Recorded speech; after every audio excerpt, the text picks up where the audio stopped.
If the minister is subject to the laws of Ghana, he will not be home. Samson, if you and I took 50,000 cedis of government money and treated it this way and broke all the rules, we will not be home. This is not about the person of the minister. This is about building a nation. Samson, I believe you are alive. I was clearly alive when President Rawlings, as a young man, slim young man, angry young man, got a couple of other young men and overthrew the government of this country.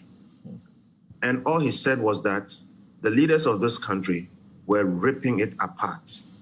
Samson, people were shot in this country for far less. I am not asking for us to do that. I was part of the struggle that brought us back this constitution. 1991, I remember all the things. And before me, there were fighters, you know, a Dubois in culture of silence. What I want to say is that we have gone through a history to come where we are and to establish the rule of law and constitutional governance.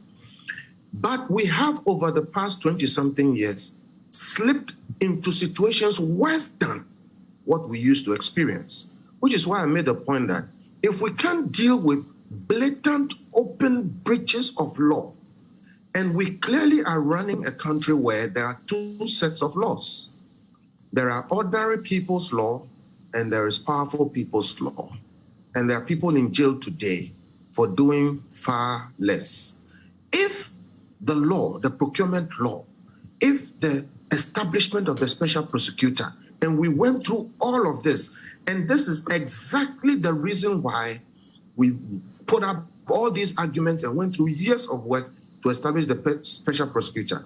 The point was that sometimes you have people committing crimes in office and the AG is not able to bring them to law because he is part of a cabinet where the other people also are, and the malfeasance goes unpunished. And it creates a situation where these things repeat themselves.